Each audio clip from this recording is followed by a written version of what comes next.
Assalamu alaikum. N'hésite pas à liker cette vidéo et de vous abonner pour aider cette chaîne à partager la voie de la vérité. Merci. diine ji ci boppam moo bari nappaate dafa bari ay mbokk yi may jàmbat ni yenn saa yi ñuy bokkal kuréel dañuy dal seen kaw wala di leen génnee surtout bu ñu wut ak ñoom ci yenn masala yi wala yenn qadiya yi ñu ne la doo sunnit wala nekkatoo sunnit gis nga dafa am damay dem lu gën a sori loolu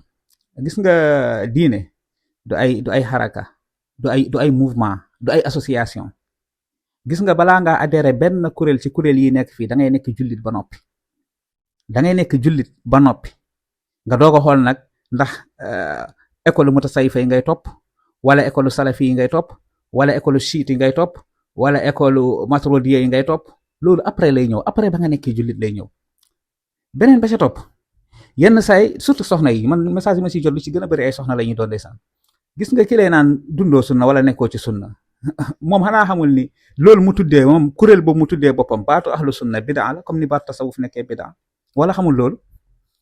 yenent bi dund na ba nim fi bàyyeeko musul prononcé baatu ahlu sunna ne kuréel gii ñoom ñooy ahlu sunna musul am léegi boo ne yenent bi tudd na sunna ci làmmiñam comme kitaaballah wa sunnati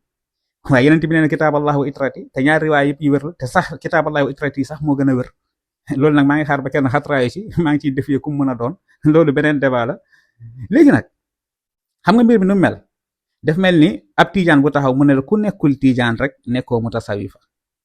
bokkoo ci waa tasawuf loolu du dëgg wala murid bi taxaw ne la ku nekkul murid rek nekkoo mutasawifa loolu du dëgg parce que mutasawifa dafa bëri école yi nekk ci biir tasawuf dafa bëri école yi nekk ci biir léegi nag ki taxaw ne la doo sunnit te moom li mu jàppee ak sunnit benn xaraka la moo xam comme ñi ñuy tooñ tuddee leen ay wahabist wala ñu tuddee leen nangam sàngam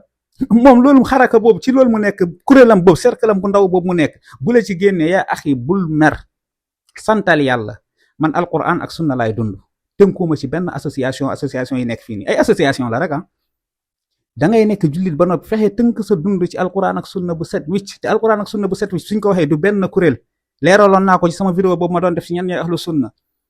ahlul asar muy ahlul hadis ci lañ bokk lu ëpp ci salafi ñoom la ñuy askanaloo mutasawifa yi ci lañ bokk mooy ashaira yi ak maturidiya yi te ñii boo demee seen biir am nañ yeneen kuréel kon ahlu sunna naan ahlu sunna bi sifa amma ahlu sunna bi sifa xaasa loolu sax ay tappale la ahlu sunna benn kuréel gu yaatu la goo xam ne dafa bëri école yi nekk ci biir comme ci wàllum fiqh niñ amee ay écoles yi yaatoo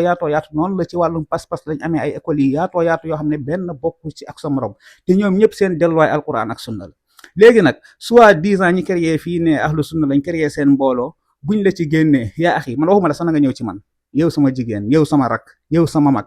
xoolal oustaz bu la doy ndax mbooloo moo dem am na ci ñu ragal yàlla maandu nekkuñ ci ay parparloo xoolal ca ñooñu oustaz bu la doy mu jàngal la sa diine ngay dellu ci moom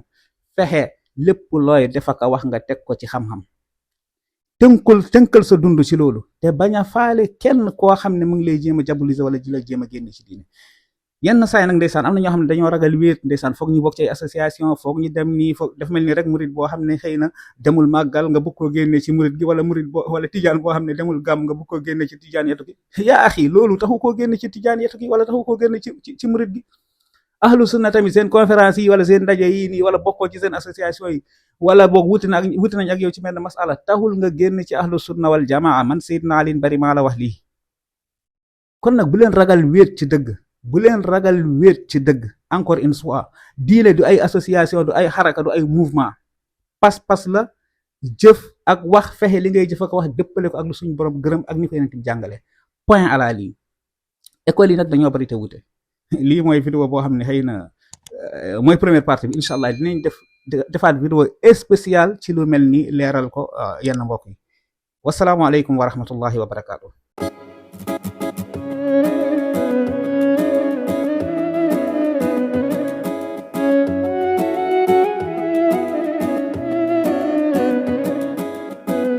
ku bëgg téere bi mën nga woote ci numéro bi di 77 394 15 21 77 394 15 21 téere bi ci làkku wolof lañ ko bind Assalamu alaikum. N'hésite pas à liker cette vidéo et de vous abonner pour aider cette chaîne à partager la voie de la vérité. Merci.